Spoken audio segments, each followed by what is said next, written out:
I am Tessic. My species evolved in the reef caves of a tide-locked moon, where the only safe hours were the ones between the great currents, and the only safe sound was none at all. We do not have antennae like the valley. We have pressure skin, an organ layer across our backs that reads the shift of water and air the way other species read light. It had gone dead calm the moment the new technician walked into Bay 7, and it took me 4 full breaths to understand why. Nothing had changed. The reactor hum held its frequency. The other 11 dockworkers continued their shift rotations exactly as scheduled.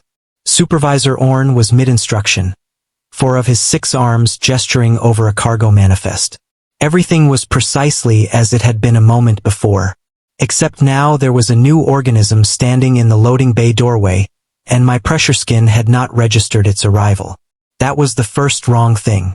Her name, according to the manifest, was Priya Reyes. Human. 4th species to join the integration labor exchange this cycle, and the first assigned to heavy freight instead of clerical work. An assignment that had apparently required 3 separate sign-offs, because heavy freight bays were not considered appropriate placement for a species classified in the one field of her file that wasn't redacted as omnivore unspecified tolerance ceiling. I had learned over one very long night in the station archive that unspecified tolerance ceiling was administrative language for we stopped testing because we ran out of ways to hurt it. She was small. Smaller than Orn, smaller than the girl loaders stacking containers along the east wall, smaller than me.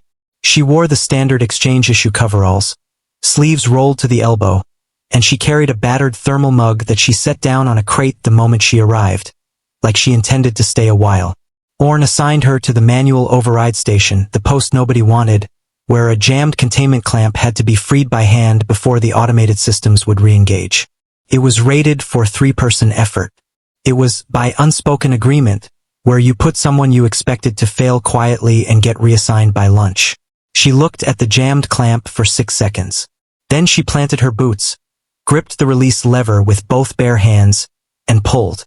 The metal groaned before it gave. Not the metal in the clamp, the housing bolts around it, which sheared clean rather than bend. She staggered back half a step, said something in her own language that I would later learn meant something between huh and a mild profanity, and looked mildly annoyed at the bolts, as if they, and not she, had been the ones behaving unreasonably. Orn's dorsal fin, which flattens involuntarily among his people when they are trying very hard not to react, went flat. The second wrong thing happened at the mid-shift meal break.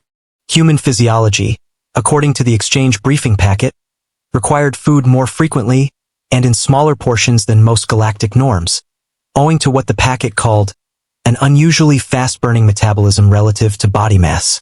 I watched her eat 3 ration bars in the time it took me to finish half of one, and I noted, the way my training had taught me to note anything unfamiliar, that she did not slow down or seem tired despite having just torn a bolt housing out of a bulkhead with her hands.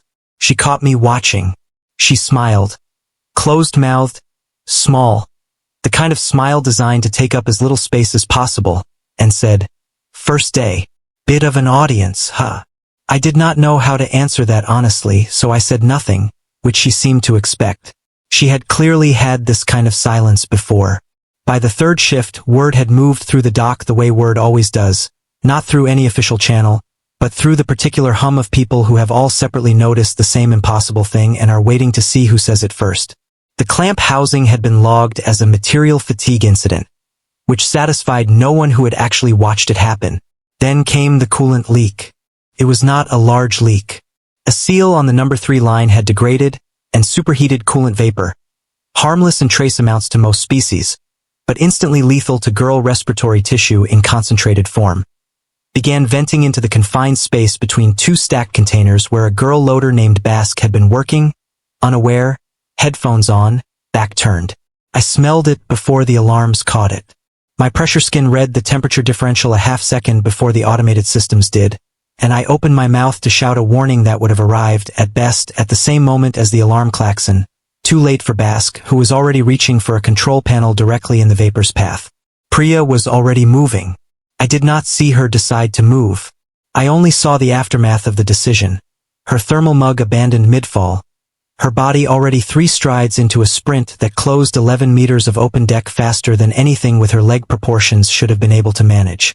She hit Bask at the shoulder, not gently, driving him sideways out of the vapor plume and into a stack of empty crates that took both their combined weight without either of them appearing to notice the impact. The alarm sounded 4 seconds later. By then it was already over.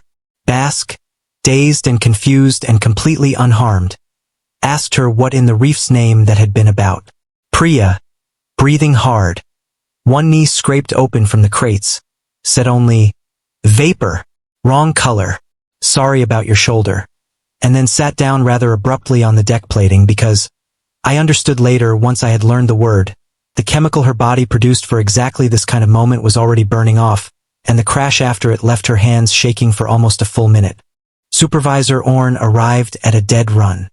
He looked at the vented coolant line, then at Basque, uninjured, then at Priya, sitting on the floor with a scraped knee and shaking hands, and he did not say anything for a long moment. "How did you know?"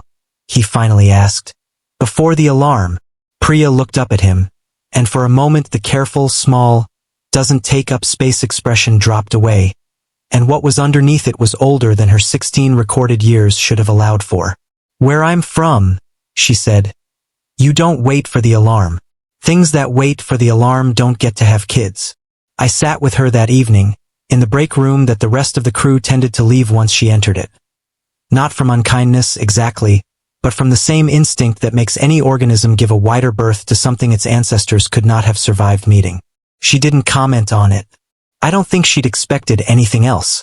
"Can I ask you something?" I said. It had taken me the better part of the shift to work up to it.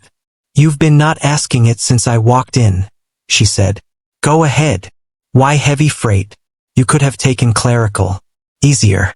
Safer. Fewer people flinching." She turned her mug slowly between both hands, considering the question with more weight than I'd expected. "Because somebody has to be the first one who's just doing the job," she said. "Not the exception. Not the special case they built new safety protocols around. Just the new hire who's good at her station. If I hide in the quiet jobs, the only humans anyone ever meets are the ones in armor, on the news, doing something dramatic. I'd rather be boring. I'd rather be the one who shows up, does the work, goes home tired, and nobody has to be afraid of the coffee mug on the crate." I thought about the bolt housing and the vapor and the 11 meters closed in under 2 seconds. "I don't think you understand what boring means," I said. She laughed. A real one, sudden and unguarded, and for just a moment, the whole break room felt like it belonged to both of us. "Yeah," she said. "Working on it."